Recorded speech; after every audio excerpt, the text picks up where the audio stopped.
Welcome to my YouTube channel. My name is John Nielsen. This is the Wing Chun Hall, and we're here to talk about Wing Chun, your best self-defense option. And this video is another in my series of videos where we've gotten to a point now in the history where we can start having a discussion about the conclusions that you can make from the facts that we've laid out.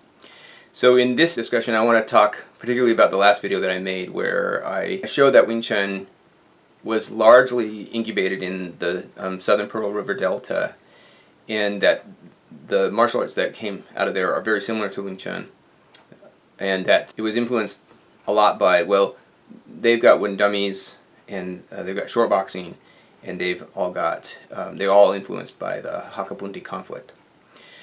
So some of the facts that I laid out will show, like the ones that I really want to talk about in this video are like where the origin myth originated, plum blossom boxing and Shaolin, and also what makes Wing Chun unique.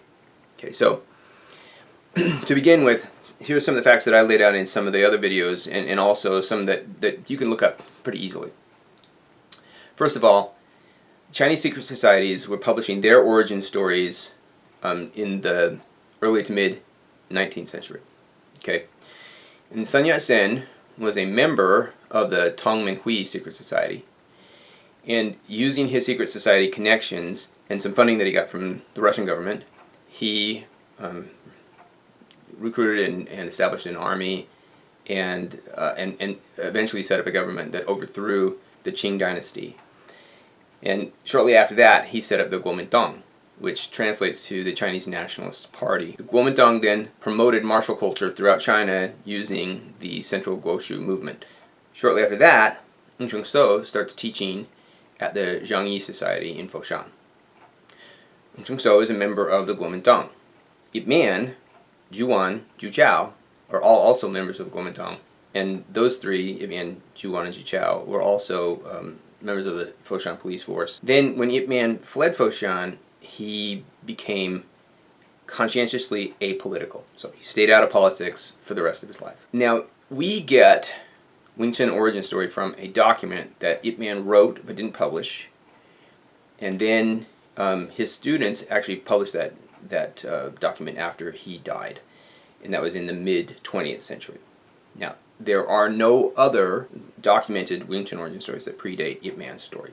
So, given this fact pattern, the logical conclusion is that the Kuomintang was still associated with the secret societies, and they were using martial arts groups to recruit, and part of the method of their recruitment was to have these martial arts groups share similar origin stories to their origin stories. When Ip Man left, after the communist takeover, the communist revolution, and Ip Man left Foshan, he became disillusioned with the party, and that's one of the reasons why he stayed out of politics until his death. Okay, now there are more facts than this, but I think that these are the important ones. And also, I know that there are other Wing Chun groups that claim a lineage through Lungjian, but not through Chanhuashan, and they have a similar origin story. But they don't have any documentation that predates Ip Man's origin story, so all they have is oral tradition. And that oral tradition could have been just made up. I mean, just like the day before whoever went there and documented it.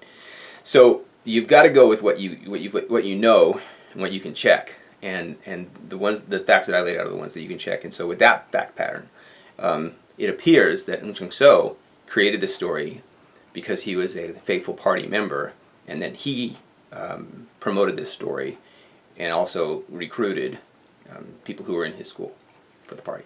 So that's one. So second set of facts are about Shaolin and short boxing. Okay, most of these come from Mir Shahar's book. So first, Wing Chun practices short boxing. Okay, Shaolin once practiced short boxing. They don't practice short boxing anymore. They changed that, and that happened around the time of the Communist Revolution. But the Southern Chinese martial systems are still practicing short boxing, and including Wing Chun. Okay, so they practice it before and after it entered Shaolin. Okay, now another interesting fact is that short boxing entered China around the same time that James Figg was working on short boxing in England. Okay, so the main conclusion that you get from this is that Wing Chun did not get short boxing from Shaolin. In fact, it looks like it was the other way around. Wing Chun got short boxing just from being in southern China, and Shaolin got short boxing from the other martial arts groups that were outside of Shaolin. So they adopted it because everybody else was doing it and it looked good. But the interesting thing is this coincidental appearance of short boxing in England and in China at about the same time. So is there a connection? What do you think? Okay, so that's something that I'd like to see you talk about in the comments. Then, speaking of short boxing, sticking exercises, wooden dummies, pole arms, sabers, these are not unique to Wing Chun. Okay, they're not even unique to southern China. In fact, you find these same things in European martial arts systems. So if the content is not what makes Wing Chun unique, what makes it unique? So I kind of want to go on a little tangent on this because a lot of times people will look at somebody who's doing some sort of fighting someplace and they're doing some sticking and they say, ah, that guy knows Wing Chun. That guy's doing Wing Chun. I think this is a mistake to equate Wing Chun with sticking for two reasons. The first reason is because we're not the only ones that do sticking. So that guy could have gotten his sticking training from some other place. In fact, boxing has a sticking exercise, or at least it used to. Some boxing schools still practice sticking, and I can provide a link to a video from Lee Wiley done in the comments. So that's one mistake. And the other one is that Wing Chun does much more than sticking, right? So just because you're sticking doesn't mean that's all that Wing Chun does, right? So I mean, a lot of times they'll think, oh, I learned Wing Chun. I learned how to roll, now I know Wing Chun. No, Wing Chun does much more than that.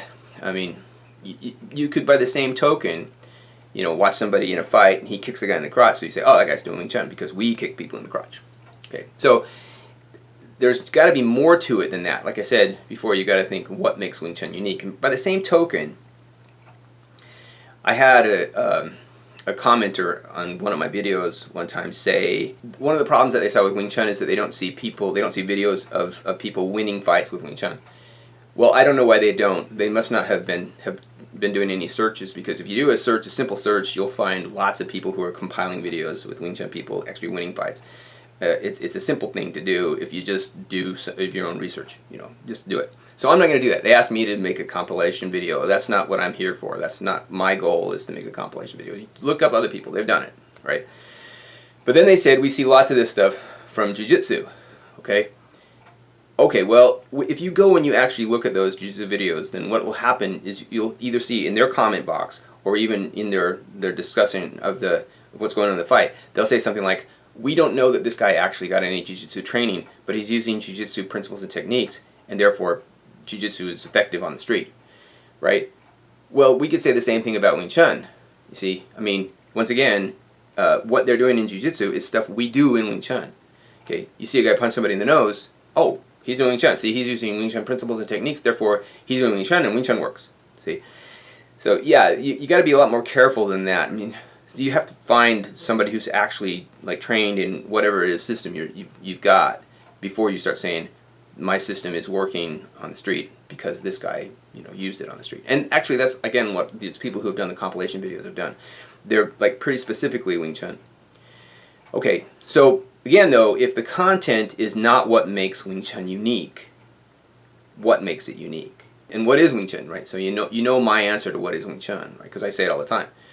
I say two things. Wing Chun is a vehicle to self-defense, and Wing Chun is your best self-defense option. Now, please comment, like, subscribe, and support me on Patreon.